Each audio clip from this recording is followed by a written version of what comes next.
अस्सलाम वालेकुम, मैं हूं रेहान तारिक और आप देख रहे हैं 10 तक। कौमें तारीख से सबक सीखती हैं मगर हमने कुछ नहीं सीखा। हमारी पुरानी डगर बरकरार है और हम इसी रविश पर चल रहे हैं।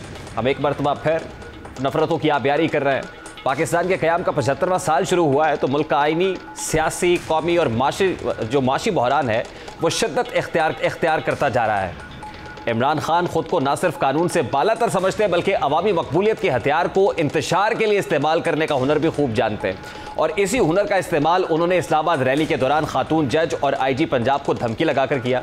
तीर कमान से निकलने की देर थी कि उनके फाउल प्ले की ताक में बैठे उनके सियासी मुखालिफिन ने इस बयान की आड़ लेकर उन पर दहशतगर्दी का मुकदमा दर्ज कराया। उनकी गिरफ्तारी का भी प्लान तकरीबन मुकम्मल कर लिया गया है। लेकिन इमरान खान के लिए हुकूमत और उनकी तरफ से कायम किए गए मुकदमात शायद इतना मसला ना होते, लेकिन अब खुद अदलिया ने इमरान खान के इस बयान को संजीदा लिया है और तौहीन अदालत की कार्रवाई शुरू कर दी है, जिसकी आज पहली समाअत पर अदालत ने इमरान खान को शो कॉज नोटिस जारी कर दिया और उनकी 31 अगस्त को ज़ाती हैसियत में तलबी भी है। हाई कोर्ट में इमरान खान के खिलाफ खातून जज ज़ेबा चौधरी को धमकी देने पर तौहीन अदालत केस की समाअत जस्टिस मोहसिन अख्तर कयानी की सरबराही में लार्जर बेंच ने की। दौरान समाअत अदालत ने रिमार्क्स दिए कि साबिक वज़ीर आज़म से ऐसे बयान की तवक्को नहीं थी। खातून जज से मुतालिक इमरान खान का बयान बहुत ज़्यादा नामुनासिब है, जबकि इमरान खान अदलिया, पुलिस और सरकारी मुलाजमीन सबको धमकियाँ दे रहे हैं। अदालत ने इस्तफसार किया कि इमरान खान ने किस केस से मुतालिक रिमार्क्स दिए थे। एडवोकेट जनरल इस्लामाबाद ने जवाब दिया कि शहबाज गिल केस में एडिशनल सेशन जज ज़ेबा चौधरी ने रिमांड के खिलाफ नजरसानी दरखास्त सुनी थी। इमरान खान ने बयान के जरिए अदलिया पर दबाव डालने और इंसाफ के रास्ते में रुकावट डालने की कोशिश की। चेयरमैन तहरीक इंसाफ इमरान खान ने जज का नाम लेकर धमकी दी। जस्टिस मोहसिन अख्तर कयानी ने रिमार्क्स दिए कि मुल्क के वजीर आजम रहने वाले लीडर से इस तरह के बयान की तवक्को नहीं की जा सकती। आम आदमी को किस तरफ लेकर जा रहे हैं कि वो उठे और अपना इंसाफ खुद शुरू कर दे। ये बहुत संगीन मामला है। ये सिर्फ पाकिस्तान की अदलिया तक नहीं है बल्कि ये पैगाम हाई लेवल तक है। ये मफाद आमा का मामला है और हम समझते हैं कि इस मामले को हमेशा के लिए हल होना चाहिए। जिसके बाद चेयरमैन PTI इमरान खान को शो कॉज जारी किया गया और मामला चीफ जस्टिस को भिजवा दिया गया। इमरान खान के खिलाफ अब तौहीन अदालत केस में भी एक तलवार लटक रही है। दूसरी जानिब इस बयान पर इमरान खान दहशतगर्दी की दफात के तहत एक और मुकदमे का सामना कर रहे हैं। इस केस में वो राहदारी जमानत पर थे। आज उनके इंसदादी दहशतगर्दी अदालत में पेश होने का इम्कान था, लेकिन वो अदालत में पेश नहीं हुए। दूसरी जानिब हुकूमत उनकी गिरफ्तारी के लिए परतोल रही है। कल निजी TV शो में वफाकी वज़ीर दाखिला राना सनाउल्लाह ने इमरान खान की गिरफ्तारी पर बात की और कहा कि उनकी कोशिश होगी कि इमरान खान की राहदारी जमानत अदालत से मनसूख हो और वो इमरान खान को अहाता अदालत से ही गिरफ्तार करें। नहीं, उनकी गिरफ्तारी का मामला और ज़्यादा आसान हो गया है। जिस मामले में ये दहशतगर्दी का मुकदमा दर्ज किया गया है वो एक ऐसा मामला है कि उसके लिए हमें किसी एक्स्ट्रा एविडेंस की ज़रूरत नहीं है। इमरान खान साहब खुद जो फरमा रहे हैं, खुद उनके अल्फाज हैं, उसके ऊपर वो मुकदमा जो है वो हमने दर्ज किया है। उस मुकदमे को गवाह या उसका सबूत जो है वो इमरान खान साहब खुद हैं कि इनकी बेल बिफोर अरेस्ट जो है ये रिजेक्ट हो और वहीं अदालत से जो है वो इमरान खान साहब को जो है वो इस मुकदमे में गिरफ्तार किया जाए। शरीक चेयरमैन पीपल्स पार्टी आसिफ अली जरदारी ने इमरान खान के रवैये की बात की है। सिंध के सूबाई वज़रा से मुलाकात में गुफ्तगू करते हुए उनका कहना था कि एक शख्स का इक़्तिदार का नशा उसको पागल कर रहा है। ये शख्स हर रोज़ फौज पर तनकीद कर रहा है। खातून मैजिस्ट्रेट को धमकियाँ देता है और फिर कहता है कि मुझे गिरफ्तार करके दिखाओ। अदलिया को देखना होगा कि क्या ये शख्स कानून से बालातर है। अब सियासी लीडरान की जानिब से भी स्टेटमेंट्स दिए जा रहे हैं। खुद अदालत इस पर कार्रवाई कर रही है। तौहीन अदालत का मामला है। 31 अगस्त को इमरान खान को ज़ाती हैसियत में तलब किया गया है। इससे पहले भी कंटेम्प्ट के केसेस के ऊपर मुताबिद सियासी रहनुमा नाअहली की सज़ा काट रहे हैं। पाकिस्तान मुस्लिम लीग नून के तलाल चौधरी हों, दानियाल अजीज़ हो, निहाल हाशमी हो, कंटेम्प्ट केसेस के बाद उनको नाअहली का सामना भी करना पड़ा। 5 साल तक नाअहली भी डिस्क्वालिफिकेशन की सूरत में भी इसका नतीजा निकल सकता है। ये केस कितना संगीन हो सकता है इस मामले पर बात करेंगे। इस वक्त मारूफ माहिर कानिस्टर चौधरी एतजाज़ एहसन साहब हमारे साथ मौजूद हैं। अस्सलाम वालेकुम चौधरी साहब, बहुत बहुत शुक्रिया आपके वक्त के लिए। सर, सबसे पहले फरमाइएगा कि इस्लामाबाद हाई कोर्ट ने इमरान खान को शो कॉज नोटिस जारी करते हुए 31 अगस्त को ज़ाती हैसियत में तलब कर लिया है। ये मामला किस जानिब जाता हुआ देख रहे हैं? क्या कोई माफ़ी तलाफी हो जाएगी या कंटेम्प्ट लगती देख रहे हैं आप इस मामले पर?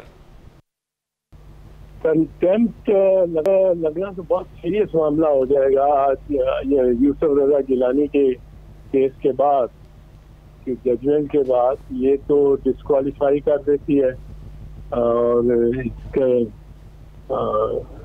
टेन्योर परमानेंट नहीं है। But for a time being बंदे को अगर इलेक्शन लड़ने के वक्त उसको खिलाफ ये प्लीड किया जा सकेगा क्योंकि आपको याद होगा कि यूसुफ रज़ा गिलानी के केस में पहले 7 जजेस ने यह फैसला किया था और उन्होंने कहा था सजा दी थी till the rising of the court. अब राइजिंग ऑफ द कोर्ट सजा दे के और वो साथ ही उठ गए थे। तो मेरा मानना ये था और आज भी है कि जब तक कम से कम 6 महीने की सजा ना हो in an offence involving moral turpitude तो आइन के तहत डिस्क्वालिफिकेशन नहीं होती। कम से कम 6 महीने सजा होनी चाहिए और ऑफेंस होना चाहिए जिसमें कोई मॉरल टर्पिट्यूड हो, कोई गबन किस्म की बात हो या कोई इखलाकी जिसमें जुर्म हो। सब जैसे आपने यूसुफ रजा गिलानी केस के बारे में बताया कि till the proceedings of the court contempt लगी थी, बावजूद इसके डिस्क्वालिफिकेशन हो गई थी। इसमें आपको लगता है कि 6 मंथ्स की जो है वो इम्प्रिजनमेंट लीडिंग टू डिस्क्वालिफिकेशन हो सकती है? करने को तो कर सकते हैं जजेस, लेकिन अगर till the rising of the court भी कर दें वो भी डिस्क्वालिफिकेशन है अब सुप्रीम कोर्ट के फैसले के तहत। और इमरान खान की अपनी पिटीशन पे यही बात, इमरान खान ने अपनी पिटीशन इन्होंने मूव की थी कि जी ये डिस्क्वालीफाई क्यों नहीं हुआ, और डिस्क्वालीफाई फिर किया गया था गिलानी को for contempt of court, disqualify किया था to be an MLA under article 63 of the constitution. तो और इत्तेज़ार साहब, इससे पहले हमने देखा कि तलाल चौधरी हों, दानियाल अजीज़ हों या फिर निहाल हाशमी हों, उनके ऊपर भी कंटेम्प्ट का केस था, कंटेम्प्ट हुई और उसके बाद डिस्क्वालीफाई कर दिया गया। तो कंपैरेटिवली, और फिर यूसुफ रज़ा गिलानी केस के अंदर कंपैरेटिवली तो लगता है कि ये एक स्ट्रॉन्ग केस है। इमरान खान पे अगर कंटेम्प्ट लगती है तो डिस्क्वालीफाई हो सकता है। ये तो कंटेम्प्ट मैंने आपको कहा ना, सुप्रीम कोर्ट ने ये तो इमरान खान की अपनी एप्लीकेशन पे ये फैसला दिया था, तो उससे गुरेज भी उस फैसले से नहीं किया जा सकता, इनके लिए मुश्किल होगा। अब ये कहा जा सके ज्यादा से ज्यादा कि कंटेम्प्ट अगर सुपीरियर कोर्ट की हो तो वो डिस्क्वालीफाई करेगी, कंटेम्प्ट अगर किसी सबऑर्डिनेट कोर्ट की हो तो वो डिस्क्वालीफाई नहीं करेगी। यही कोई आर्गुमेंट इस तरह के दिया जा सकेगा अगर कंटेम्प्ट में सजा हो गई, पर खैर कल तो नहीं हो जाएगी। जी बिल्कुल, इसका ट्रायल होगा, प्रोसिक्यूशन की तरफ से उनके बयान का ट्रांसक्रिप्ट रखा जाएगा और उस ट्रांसक्रिप्ट की रोशनी में यह साबित करने की कोशिश की जाएगी कि कंटेम्प्ट हुई है। आपको लगता है कि ये उसके जो कंटेंट्स हैं खासतौर पे इमरान खान साहब के, वो इतने स्ट्रॉन्ग हैं कि जिस पर कंटेम्प्ट तो लगती है? कंटेम्प्ट लग सकती इसलिए है कि कंटेम्प्ट ऑफ कोर्ट एक्ट 2003 में लिखा हुआ है कि हाई कोर्ट में punish a person for contempt of any court subordinate to the high court. तो वो अगर उसकी तौहीन होती है मैजिस्ट्रेट की या कोर्ट ऑफ मैजिस्ट्रेट या कोर्ट ऑफ, तो वो इम्कानी तौर पे तो हो सकती है, बिल्कुल हो सकती है, सजा तो हो सकती है, और फैक्ट पे डिपेंड करेगा और क्या प्लीड करते हैं उनके वकला उस पर डिपेंड करेगा, और क्या राय देते हैं उनके वकला। एजाज साहब, इसके ऊपर इस्लामाबाद हाई कोर्ट का लार्जर बेंच है, एडिशनल सेशन जज के खिलाफ उन्होंने कानूनी कार्रवाई का कहा गया, हम आपके खिलाफ ये एक्शन लेंगे। अब उमूमन ये होता है कि कंटेम्प्ट के केस में आप अगर माफ़ी मांग लें उससे उन जज साहब से मुताल्लिक जिनके खिलाफ आपने को बात की है, तो अमूमन को माफ़ी तलाफ़ी भी हो जाती है। लेकिन अभी तो इस्लामाबाद हाई कोर्ट का बेंच है, आपको लगता है कि इस केस में अगर इमरान खान साहब अदालत के रूबरू पेश होकर कोई रिटन माफ़ी, गैर मशरूत माफ़ी मांग लेते हैं, तो कोई ऐसा रास्ता भी मौजूद है कि जिसमें उन्हें माफ़ कर दिया जाए? अमूमन तो ऐसा ही रास्ता निकाला जाता है, अदालत भी चाहती है ऐसा रास्ता निकल आए, और ताकि इतनी दूर न जाया जाए। एक लीडर बड़े लेवल का, उसको आप कंटेम्प्ट ऑफ कोर्ट में सजा देके और फिर डिस्क्वालीफाई भी कर रहे हो। तो खान साहब जरा बढ़ा देते हैं बात को, और मेरा तो मशवरा सबको ही रहता है कि डेसिबल लेवल डाउन करें, धीमी आवाज करें, धीमा लहजा कर लें तो आपकी गुफ्तगू शुरू हो जाएगी, मुख्तलिफ लोगों से ब्रेक थ्रूज हो जाएंगी। तो लेकिन अब देखें जरदारी साहब पे जितने भी इल्जाम हैं सब कुछ पर उनका लहजा धीमा रहता है अमूमन, और धीमे लहजे से वो सब कोई बहुत सारे लोगों को मुतज़ाद सोचों को भी साथ रख लेते हैं। आप ये समझ रहे हैं कि जाने अनजाने में इमरान खान साहब से अपने जज्बाती अंदाज में, जिस तरह वो जज्बाती तकारीर कर रहे हैं आजकल, एग्रेशन के अंदर वो अल्फाज निकल गए हैं कि जिसकी बड़े सख्त इम्प्लीकेशंस हो सकते हैं उन पर? जी आप कह सकते हैं। ठीक, एतजाज साहब, अभी जो पॉलिटिकल सिचुएशन आप देख रहे हैं, क्या इस वक्त, क्योंकि पाकिस्तान तहरीक इंसाफ ये कह रही है कि इस वक्त इमरान खान माइनस इमरान खान प्लान चल रहा है या पीटीआई को सिंगल आउट करने की कोशिश की जा रही है, तो how do you see this? कि कोई कोशिश ये कर रहा है या वो जैसे कहते हैं लो आप अपने दाम में सयाद आ गया, खुद तहरीक इंसाफ अपने आप को डैमेज कर रही है? खुद भी कुछ डैमेज कर रही है और कुछ -1 का ख्वाहिश भी है लोगों की। -1 कभी हुआ नहीं करता, कभी नहीं हुआ, और ये बड़ी ख्वाहिश थी लोगों की कि -1, बहुत सारों को -1 करने की कोशिश की गई है। मुस्लिम लीग नवाज में से निकालने की कोशिश की गई है, बड़ी कोशिशें हुई हैं। मियां नवाज शरीफ को बिल्कुल नहीं निकाले जा सके, बीबी शहीद को बिल्कुल नहीं निकाला जा सकता था, बड़ी कोशिशें गुलाम इसाक खान और असलम बेग साहब ने की थी, और हम उनके वाकिफ हैं, जानते हैं, पर कोई -1 नहीं हो सकता था। -1 जो होता है वो मतलब है, अगर बाहर बैठ के भी अब लंदन से चला रहे हैं मुस्लिम लीग नवाज, सारी नवाज शरीफ गो वो आजकल बात ज्यादा नहीं कर रहे हैं, पर उनके बड़े बड़े फैसले जो है सारे वो तो उनकी मर्जी से ही करने पड़ते हैं ना गवर्नमेंट को। लेकिन sir for a moment practical politics से बाहर तो किया जा सकता है। मतलब अगर आम इंतखाबात 2023 की बात की जाए, इमरान खान डिस्क्वालीफाई हो जाते हैं, तो जनरल इंतखाबात 2023 में रास्ता तो रुक जाएगा प्रैक्टिकली उनका। इमरान खान को जरा ज्यादा मुश्किल ये होगी कि इमरान खान की कोई ऐसा सक्सेशन नहीं है पार्टी में। कोई ये जो कहते हैं ना जी विरासत, ये विरासत चलती है, इंडिया में भी चलती है, बांग्लादेश में भी चलती है, पाकिस्तान में भी चलती है। और सर, इसका तो खैर क्रेडिट पीटीआई लेती है कि इमरान खान की पार्टी में मौरूसी सियासत नहीं है, इसका तो वो क्रेडिट लेके सियासत करते हैं सर। और इसके अलावा पीटीआई को मुश्किल पड़ेगी खुदा खास्ता इमरान खान को कोई हादसा हो गया, वो तो किसी के खिलाफ भी हो, उनके साथ हम एग्री करते हो ना करते हो, जिंदगी का हादसा तो अल्लाह ना करे हमारे किसी बड़े सियासतदान के साथ और छोटे के साथ भी नहीं होना चाहिए। ठीक, बिल्कुल ठीक, कारकुन के साथ भी होना चाहिए।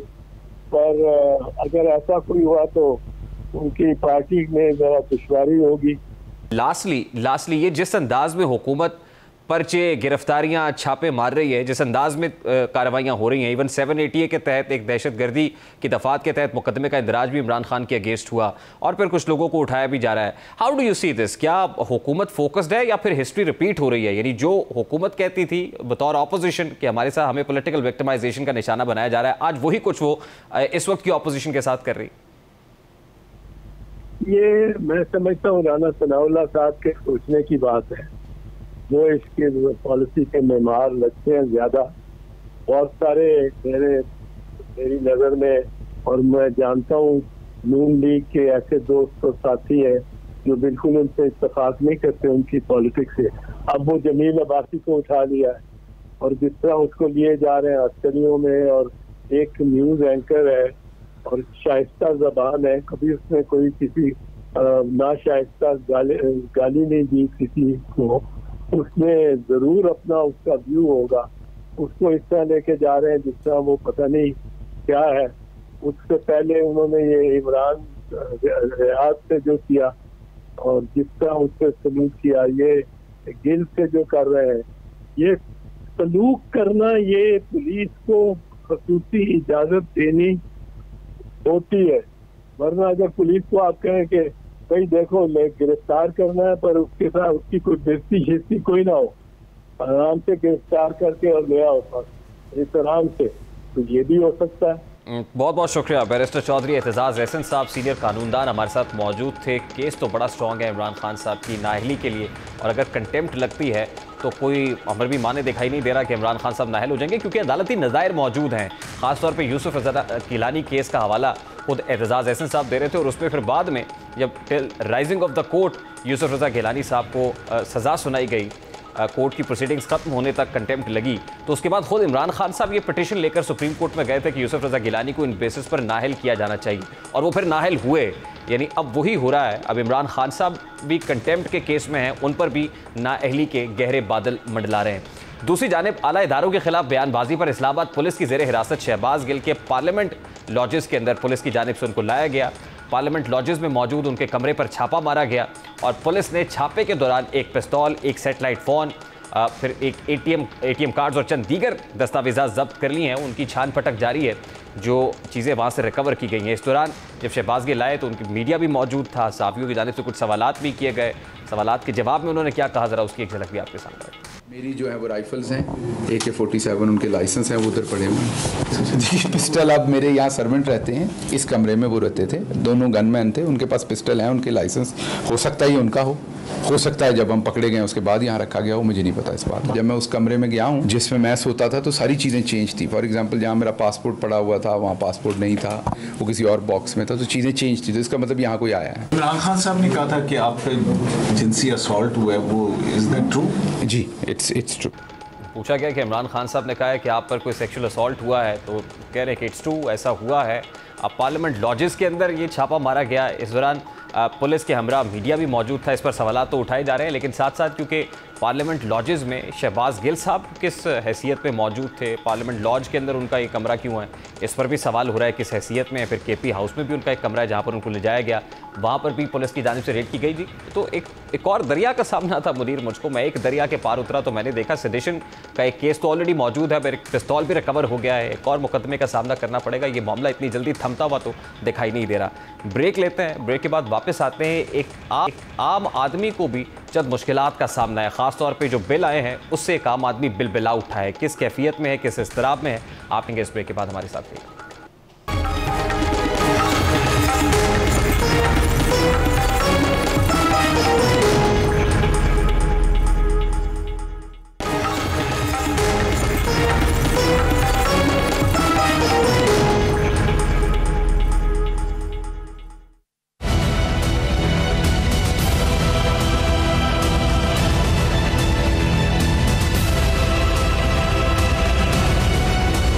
करता है कि इन बिलों को भी जला दे और हम भी अपने ऊपर पेट्रोल फेंक के हम भी जान चल जाएं। 2000 से कभी ऊपर बिल नहीं आया आज तक। अभी देखो 10,731 रुपए आ गए। तो ऐसे ही बिल भेजी जा रहे हैं, टैक्स पे टैक्स लगाई जा रहे हैं, खुद अपने बिल नहीं डालते, हमें सारे बिल डाली जा रहे हैं।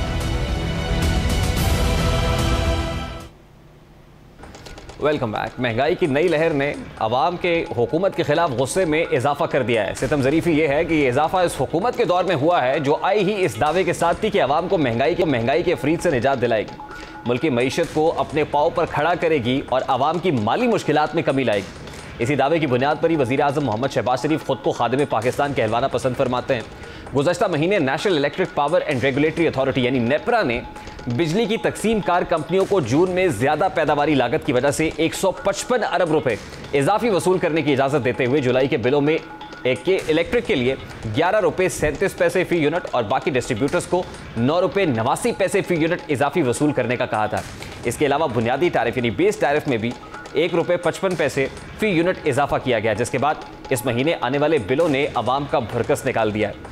मुल्क के कई हिस्सों में घरेलू और सनती सारिफीन ने बिजली के ज़ायद बिलों के खिलाफ सड़कों पर एहतजाज किया।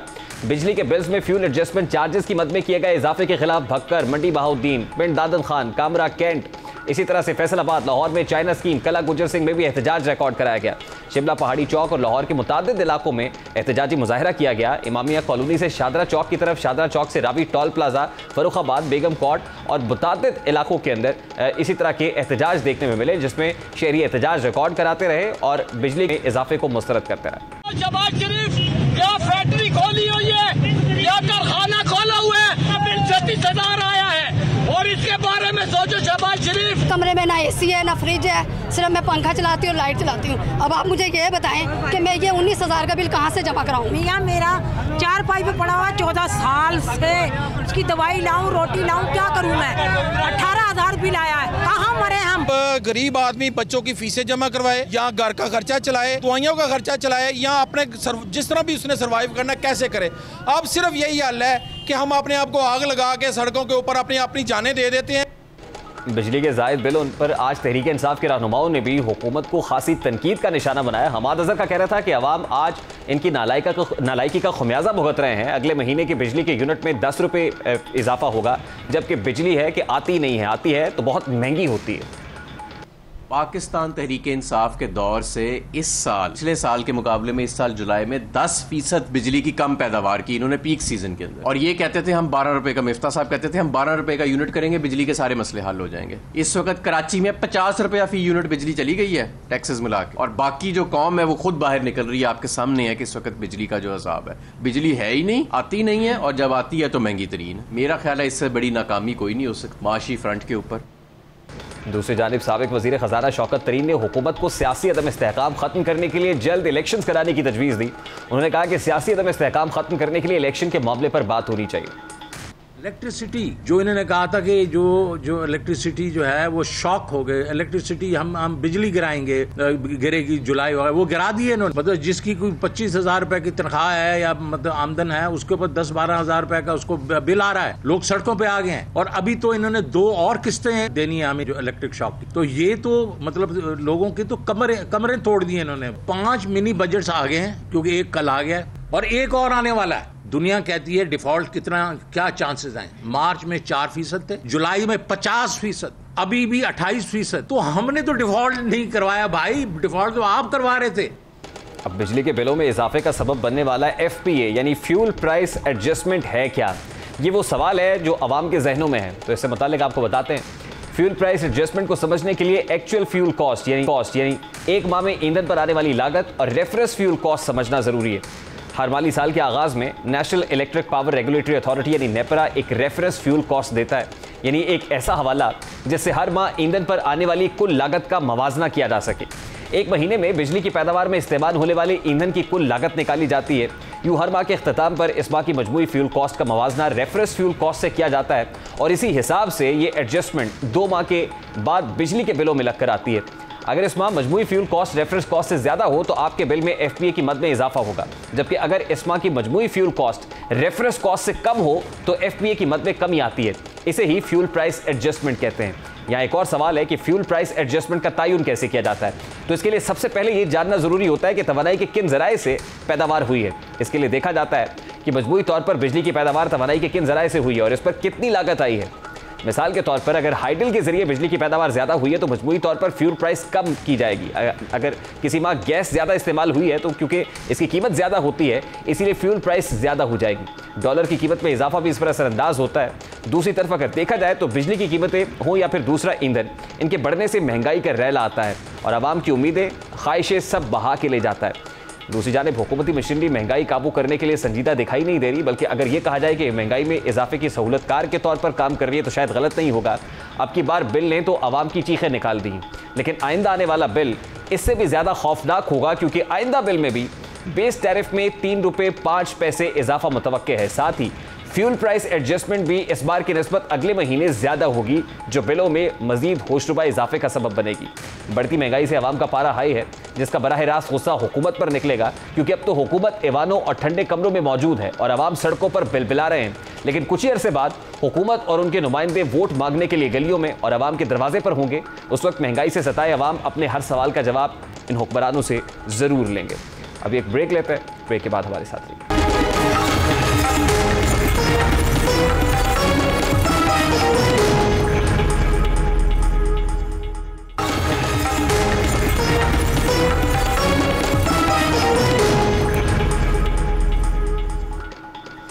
Welcome back. वजारत प्रोटोकॉल मरात अरबों रुपए की सहूलियात के मजे लूटने वाले अरकान असम्बली ऐवान में अवाम की नुमाइंदगी करने की बजाय गूंगे बहरे बने रहते हैं। अवाम के मसाइल हल करने के लिए बहस व तकरार में हिस्सा लेने की बजाय उनकी तवील खामोशी ने अवाम को बेचैन कर दिया है। अवाम ये सोचने पर मजबूर हैं कि उन्होंने अपने कीमती वोटों से इन अफराद को इस ख्वाहिश पर ऐवान तक पहुंचाया कि उनके मसाइल के हल के लिए आवाज़ उठाएंगे, लेकिन यह अरकान असम्बली बजाय उनके मसाइल पर गुफ्तगू करने के TADA और दीगर मरात इंजॉय करने में मसरूफ रहे। लेकिन अब इन अरकान असम्बली के तौर तरीकों पर पिलडैट की जानिब से जारी करदा रिपोर्ट में होशरुबा इंकशाफात सामने आए हैं। पिलडैट की रिपोर्ट में इंकशाफ हुआ है कि इमरान हुकूमत में 342 रुकनी कौमी असम्बली के ऐवान में 174 अरकान खामोश और गूंगे बने रहे और 1 मिनट भी नहीं बोले। इन अरकान ने कौमी असम्बली की कार्रवाई से कतई लाताल्लुकी जाहिर की। इनमें PTI के 84, मुस्लिम लीग नून के 48 और PP के 23 अरकान शामिल है। PTI दौर में सबसे ज़्यादा बिलावल भुट्टो, शहबाज शरीफ और ख्वाजा आसिफ ने गुफ्तगू की। पिलडैट ने अपने तकाबली जायजे में यह भी बताया है कि 15वीं कौमी असम्बली के चौथे साल में कानून साजी की सरगर्मियों में 8% की कमी देखी गई। 15वीं कौमी असम्बली का इजलास चौथे पार्लिमानी साल में सिर्फ 87 दिनों के लिए हुआ और चौथे साल के दौरान 9 अप्रैल 2022 तक MNAs की औसत हाजिरी 67% रिकॉर्ड की गई। पिलडैट की रिपोर्ट यकीनन बड़ी होशरुबा इंकशाफात कर रही है कि हमारे अरकान असम्बली किस कदर दिलचस्पी रखते हैं पार्लियामेंट्री एक्टिविटीज़ के अंदर। पिलडैट के सरबराह अहमद साहब हमारे साथ मौजूद हैं, इस रिपोर्ट से मुतालिक उन्हीं से बात करेंगे। अस्सलाम वालेकुम बिलाल साहब, बहुत बहुत शुक्रिया आपके वक्त के लिए। आपके इदारे ने एक रिपोर्ट मुरतब की है, पता चला है कि 15वीं कौमी असम्बली के चौथे पार्लिमानी साल में 342 अरकान में से 174 सिरे से खामोश रहे, उन्होंने हिस्सा ही नहीं लिया पार्लिमानी सरगर्मियों के अंदर। किन की परफॉर्मेंस इंडिकेटर्स की बुनियाद पर आपने ये रिपोर्ट मुरतब की है? की परफॉर्मेंस इंडिकेटर्स है, उसमें तो एक तो अटेंडेंस है पार्लियामेंटेरियंस की, एक उनकी लेजिस्लेशन है कि उन्होंने कितने कानून बनाए, फिर ये कि उनके ऑर्डिनेंसेस इस अरसे में कितने जारी हुए, फिर इस अरसे में कितनी दफ़ा कोरम टूटा, फिर इस अरसे में कितने क्वेश्चंस पूछे गए। तो ये बड़े बड़े इंडिकेटर्स थे और उसके साथ ये भी एक सवाल था कि उसमें कितना किस आदमी ने गुफ्तगू की और बजट सेशन के अंदर कितना वक्त सर्व किया गया। ये कुछ ऐसे इंडिकेटर्स हैं जो मुझे इस वक्त याद है, जो मैं आपके सामने बता रहा हूँ। ठीक है, यानी ये जो प्रोमिनेंट एजेंडास थे असम्बली के, एक्टिविटीज़ थी, उनके अंदर इनकी पार्टिसिपेशन ना होने के बराबर थी। अब सर ये बताइएगा, आपने तो आदादो शुमार के हवाले से ये देखा होगा कि असम्बली का एक सेशन जो है ऑर्गेनाइज करने में कितना खर्च आता है, कितने पैसे लगते हैं और क्या रिस्पॉन्सिबिलिटी होती है पार्लियामेंटेरियंस की कि उसमें वो पार्टिसिपेशन अगर ना करें तो उनके खिलाफ क्या एक्शन हो सकता है? देखिए, ऐसा है कि ये अगर पार्लियामेंटेरियंस मुस्तकिल गैर हाजिर रहे तो फिर तो उनके खिलाफ एक्शन हो सकता है, वरना वो नॉर्मली बगैर इतला के गैर हाजिर होते नहीं, वो अपनी लीव की एप्लीकेशन भिजवा देते हैं। बल्कि लीव की एप्लीकेशन भी नहीं भिजवाते, वो आते हैं और कई दफ़ा वो हाजिरी लगी होती है, लेकिन उस दिन अगर आप देखें कि कोरम पॉइंट आउट हो जाए तो 25% लोग भी ऐवान में नहीं निकलते। इसका मतलब है कि वो हाजिरी तो लगा लेते हैं और शायद चंद मिनटों के लिए, आधे घंटे के लिए असम्बली में आ भी जाते हों, लेकिन फिर वो चले जाते हैं। तो इसलिए वो जो हाजिरी है वो कानूनी तौर पे तो यूँ कहिए कि लग जाती है, लेकिन हकीकतन वो मौजूद नहीं होते। And this is very unfortunate sir. ये बड़ा सिंबॉलिक है, आपकी रिपोर्ट के जो आदाद शुमार हैं ये बड़े सिंबॉलिक है, क्या सिग्निफाई करते हैं? नहीं, इसमें एक और चीज़ जो मैं आपको बताना भूल गया, जो कि बहुत इससे भी ज़्यादा अफसोसनाक भी है, और वो ये शो करती है कि हमारे यहाँ जो पार्लियामेंट्री बिजनेस है उसको कितना सीरियसली लिया जाता है। देखिए, ऑन द एवरेज 50% से ज़्यादा जो एजेंडा है वो डिस्कस ही नहीं हो पाता किसी भी दिन का। यानी ऑन द एवरेज हमने निकाला है कि किसी दिन के अगर 10 एजेंडा आइटम्स थे तो मुश्किल से 5 डिस्कस हुए और 5 हुए ही नहीं। तो ये बहुत अनफॉर्चुनेट है, क्योंकि अगर एजेंडा भी पूरा डिस्कस नहीं होगा और हमारी जो टोटल अटेंडेंस है, यानी जो वर्किंग डे है, वो 2 घंटे का होता है, 2.5 घंटे का, यानी 2-2.5 घंटे ऑन दी एवरेज हमारी एक कौमी असम्बली की। ठीक है, अहमद बिलाल महबूब साहब सरबराह पिलडैट हमारे साथ मौजूद थे। अंदाज़ा लगाया जा सकता है कि पार्लियामेंटेरियंस लेजिस्लेशन में या पार्लियामेंट्री अफेयर्स में कितनी दिलचस्पी रखते हैं। कुछ बात करते हैं बलूचिस्तान में सैलाब की तबाहकारियों की। बलूचिस्तान में सैलाब की तबाहकारियों पर जितनी भी बात की जाए कम है। सैलाबी रैलों ने पूरे सूबे में तबाही की वो दास्तानें रकम की हैं जो बरसों तक लोगों के जहनों में खौफ की अलामत बनकर नक्श रहेंगी। पानी में मासूम बच्चों की तैरती लाशें, पानी में बहते घर, मवेशी और खेत खलियानों की तबाहाली। बलूचिस्तान में हर तरफ दिल दहला देने वाले मनाजर हैं। आम आवाम बेबस है एक तरफ हैं, लेकिन बलूचिस्तान में हमारे मुल्क का सरमाया कहलाने वाले लोग भी बेसरो सामानी की हालत में अपनी और अपने अहले खाना की ज़िंदगियाँ बचाने की तगोदों में मसरूफ़ हैं। सैलाब ज़दगान में बलोची ज़बान के मारूफ गुलकार वहाब बुख्ती भी शामिल हैं, जिन्होंने अपनी गायकी की बदौलत कॉक स्टूडियो में शोहरत की बुलंदियों को छुआ। वहाब बुख्ती डेरा मुराद जमाली शहर के करीब गोट मोहम्मद उमर के रिहायशी हैं। उनके 8 बच्चे हैं और हालिया सैलाब से उनके घर समेत उनका वहाँ मौजूद स्टूडियो भी मुनहदम हो चुका है। इस वक्त वो किस बेसरो सामानी के आलम है, ज़रा उनकी ज़ुबानी सुनकर। अगस्त से ये अक्सर सिलसिला चल रहा था बारिशों का, बस यही सोच रहे थे अल्लाह आराम करेगा, अल्लाह खैर करेगा। कच्चे मकान थे और पहले भी कुछ सही नहीं था उसका पोजीशन। 20 तारीख जो है लगातार जब बारिश हुई तो जगह गिरने लगी, तो हम सब बाहर निकल के चारपाई रखे उधर रात गुजारा। दोस्त का एक घर है, कमरा दिया इसने, ये इसमें बैठे हुए हैं और कुछ उधर भी कमरा है, बाल बच्चे हैं उधर। खास कर बलूचिस्तान हुकूमत से, वज़ीर आला साहब से रिक्वेस्ट करता हूँ जो मेरा घर गिरा है इसको हम बनाएं। एक फनकार बलूचिस्तान में वज़ीर आला बलूचिस्तान से मदद की अपील कर रहा है। पूरे पाकिस्तान के अंदर कोई सूबा ऐसा नहीं है कि जो सैलाब की तबाहकारियों से बचा हो। ज़रूरत इस अमर की है कि प्रायोरिटी बेसिस पर इन लोगों की मदद की जाए। प्रोग्राम का वक्त अपने इख्तिताम को पहुंचा, आपसे मुलाकात होगी इंशाअल्लाह कल। अब तक रखिए ख्याल, अल्लाह हाफ़िज़।